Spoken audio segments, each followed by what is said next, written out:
Be video 1. And we're very close to finishing the isms.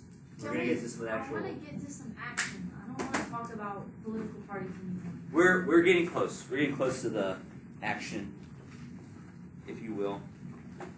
Alright, so we said there's 3 socialists you want to be aware of. We only met one Friday, which is Count Henri de Saint-Simon. We were saying that he believes that the parasites need to give way to the doers of society. That way the doers can make society better. The doers to him were like scientists, engineers, industrialists. The doers would carefully plan the economy and guide it forward with vast public work projects and establish investment banks. I think we said all that on Friday, right? So we got that good? Okay. So the doers would carefully plan the economy and guide it forward with vast public works projects and establish investment banks. He also stressed highly moralistic terms every social institution should have. So he basically said that, government or organizations, main society should have very moralistic outlooks. That way you always feel like you should have a responsibility to help who? The poor people or just the people in general. Because that's kind of the thing, whether people tend to be socialists or not, because the question comes down to, does the government have responsibility to help out the well-being of all people, essentially? Does the government have to provide you things like health or, shelter or food, whatever the case is? And so he believes that, yes, organizations should have that thinking, that they should be very morally inclined. So, anyway. All right, next one, Charles Fourier, who is a sharper critic of capitalism. So Charles Fourier was a sharper critic of capitalism. Saint-Simon was more or less, he liked socialist elements but was not that hardcore against. Like we said, he's very positive. So he wasn't that hardcore against capitalism. Whereas Charles Fourier is. He called for the construction of mathematically precise self-sufficient communities. So he called for the construction of mathematically precise self-sufficient communities called phalanxes.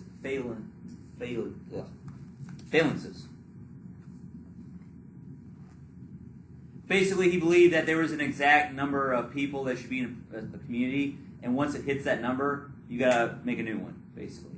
Because once you get past this number, the community will not function the way it should because you'll have too many people. So the phalanxes is a calculation of what? It's a mathematically calculated self-sufficient community. Basically, when you hit this number, after that, the community's too big, you gotta break off and make a new one. Just out of curiosity, has this been tested? Yes. And you want to guess where? America. In America, right? Yeah. So and what happened to it? Very good. Yeah, exactly. Exactly, yeah. So, each would have 1,620 people. Each community would have 1,620 people. Do we need to know? No. In every phalanx, all property was owned by the community and used for common good. So it was all held in common, used by the community. All property owned by... All the property and tools were shared. So like a communist. Yeah, communist. What a great idea. I know. Surely this will go But he also supported the total emancipation of women. So he also supported the total... Now he doesn't sound so bad, right? So now he supports the total emancipation of women. Hey, I was on board when he was talking communist. He said women should not be forced to have a husband. He called for the abolition of marriage and sexual freedom. It's a French fit. This has never been done before. Huh? Layla made an addition to my box, and I think you will appreciate it. Be fun, comedy, something nice, yeah. And free unions based on love. So basically, your community is all whatever, man. Y'all come here, we work together, man. Yeah, and we don't have partners, man. Just whenever you feel like you love a person. Yeah, exactly. He was born in the 70s. Exactly, it makes more sense. Yeah, so anyway, so basically you don't get tied down, man, with the traditional relationship. I'm You already just- exactly. He is John There were some. Now himself does not do this, but there were some communities. There were some communities that developed with these ideas in America during the whole utopian phase. I'm just imagining the school, right? No, but similar idea, yeah. I'm just like imagining you like writing, yes, screw marriage, yes, love whoever you want as wife. Like, are you ready for dinner? All right, then the last guy is your boy Robert Owen, who we met already, who was himself an industrialist in Britain,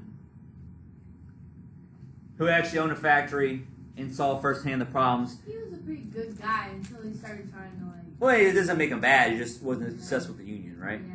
So he was an early promoter of labor unions. He also envisioned a society organized into very socialistic, community-based industrial agricultural work.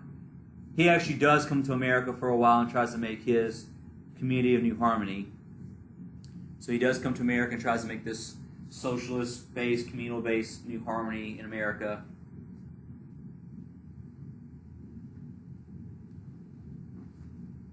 But that fails. He comes back to America. Comes back to Britain.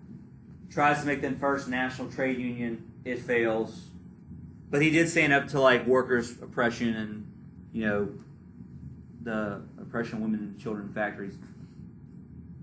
Followers of all three men attempted these ideas in practice, but mostly collapsed by the 50s. So, whether it be in Britain or America, there was attempts at these ideals, but they all failed by the 1850s. So all three of these guys failed. You said. Well, their ideas did, not necessarily themselves. But the ideas are out there, right? Socialism is still obviously a big component today, and still prominent now. Anarchism's another ism. So you get anarchism's also becoming bigger on this time, which that is just what No government. we don't need government, right? Not at all. Exactly. Anarchy. Leave me alone. We don't need government. Some this is an extreme version of socialism. Some socialist thinkers embrace this even more radical idea, which was we don't need government. So some socialist thinkers embrace this more radical idea, which is we don't need government. I need to make a cheat sheet of all the isms we talked about. Yes. Actually, I think I have one I can get. I need to make a copy and give it to y'all. What is Property by Pierre Joseph Proudhon. What is property? What is property? What is ownership? What really is? And you know what? That's a good So topic. do That's a like good Wendell. title. So this guy writes this book in 1840 and says property is theft. Oh. So property is theft. No one can own property, man. So it's What is all of this 70s property isn't real? They're just trying to figure out what the best version of government is. They're just throwing it all out there, right? So Pierre Joseph Proudhon argues that property is theft. He claims that property was the profit stolen from the workers. So property was profit stolen from the workers. Yeah, we should all live. What's the point? You should all just have shared in common. Yeah, exactly. We should all live in awful, deplorable conditions in tenement houses. Exactly. That's the Wait, point. hold on. Can you pick a side? No, I'm honestly, I think he just reacted. Yeah. He believes states should be abolished and people should be organized into associations of workers. So he believed that states should be abolished and people should be organized into associations of workers. The workers, man. Another Well, then there's, organization a that's their job is themselves. organizing the workers. Right, organize a big organization that controls all the workers. A state by any other name. So literally a government, but just another. No, it's a union, man. It's a workers organization. So they literally want to make literally Societies of carpenters. Yes, Everyone is a carpenter. all the they're all tribal. blacksmiths. Right, tribes of blacksmith, tribes of carpenters. Right. No, there would be no choice. Another socialist. You're gonna pick one boy and one girl. Another socialist was Louis Blanc, who made Organization of Work. So another socialist focused on more political reform. He made this book called Organization of Work. Yes. Organization of Work. Sorry. What is property? We should get assigned reading for this class. What is Well, property? that's like a hook. Hook Yeah. property. What is property? Oh, I want to read this You book. can go either way with that. You can argue for property or against it. Exactly. That should be the t-shirt design. What is property? And then just. So, Louis Blanc. Oh my gosh.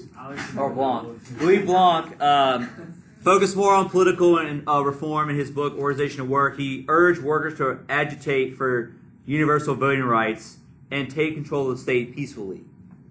So he's not like Communist Manifesto, like, there's going to be a revolution. He's basically like the workers should take control of the state, but peacefully, right? Through voting. Yeah. That's not very anarchist. Well, it's slow. Maybe you have a bad connotation with anarchy. Right, exactly. It's slow anarchy. I mean, anarchy is just like no government. So yeah, so he urged workers to agitate for universal voting rights and take control of the state peacefully. He believed the government should have publicly funded workshops and factories to have full employment. So he believed the government should have publicly funded workshops and factories to have full employment. Exactly. This really doesn't sound like anarchy. I'm just saying. Yeah, Yeah. why is this anarchist? Fully He wants it to funded be what? business. Just programs and stuff? Like basically, the government takes care of society and all the working classes and just creates jobs for them constantly. I don't want to talk about this. So, unlike utopian socialists, these guys do not believe people should withdraw from society. So these guys do not believe you should totally withdraw from society. These last two guys are the ones that are the key concepts. So these last two guys, Mikhail Bakunin and George Sorel, these are the two guys at the. I'm just getting confused because the socialists are more extreme than the anarchists. Yeah. Why? I don't know. But literally in your definition of anarchism, you said it's extreme socialism. Yeah. Sorry. So If you want at least one difference, the three guys on top, they all want you to basically separate yourself from society and like start over. Where these guys like want you to like reorganize society itself. So Sounds like you got him confused. Yeah, that sounds like the opposite, like this the other way around. I'm reporting the news. It's not me. fake news. Like with modern socialism, it's just like break off and do your own thing, and anarchism is like, all right, completely break everything down. and Right, start over. right. So Are you only getting it from one source that explains it a particular way? Like, is there a different textbook we can use that, like... This textbook is wrong. A textbook that isn't funded by the government. Like I said, if I have a question about anarchism, it's going to be these next two guys we're about to talk about. These are the ones that are the key concepts. So you should know what anarchism is in general, but then these two guys right here are the ones that you should work with. All right, so Mikhail Bakunin was a Russian who traveled to France and was influenced by socialist leaders. He supported the violent overthrow of government and destruction of property owned by capitalists. There we go. There it is. A Russian who traveled to France, influenced by socialist leaders, and he supported the violent overthrow of government and destruction of property owned by capitalists. He went to prison many times for his activism. But these are guys who are so pissed off that by like industrialization and capitalism, they're just like always agitated and always like wanting to burn it down. After his release from Siberian prison in 1861, he was convinced a socialist government was no better than a capitalist government. oh, okay. So he was convinced a socialist government was no better than a capitalist government. He wanted to see all forms of government and central authority abolished. So he was basically convinced that no government was best. Not a socialist, not a capitalist. He wanted all central authority abolished. So just no government. Right. I can get behind that. Yeah, there you go. Yeah. So he developed collective anarchism. Collective anarchism is what he develops. He develops collective anarchism. All property controlled by groups of workers who ran their own communities. So he developed collective anarchism, which is all property controlled by groups of workers who ran their own communities. Could you call those workers a government? No, they're their own collective. What is a government? What is property? What is government? What is the reason? Yeah, so collective anarchism is all properties controlled by groups of workers who ran their own communities. That's what he promoted. All right, and the last guy is Georges Sorel, or Sorel. He's another anarchist who believed once capitalism was overthrown, all property should go to labor unions. So he's an anarchist who believes that once capitalism was overthrown, all property should go to labor unions.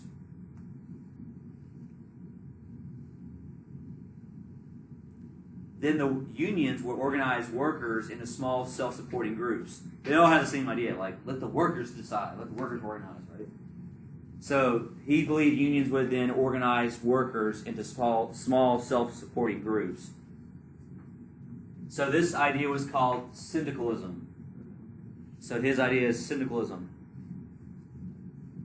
So having the unions organize workers based in these small little communities that run themselves, syndicalism.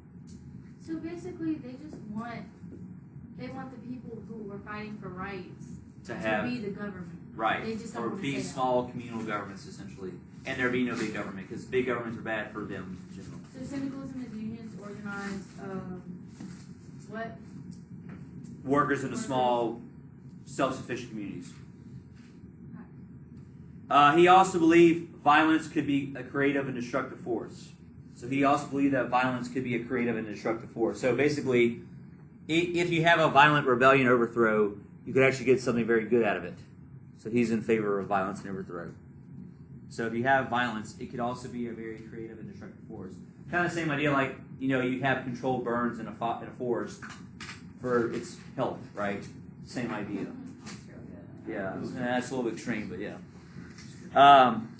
But bioevolution could erase the old forms and create space for societies to grow. Kind of like with France, right? You kind of abolish the old junk, and you kind of start with a blank slate, right? Which now you can like instead of starting with what you have, let's just wipe it all away and start over. Kind of the idea. So we'll stop.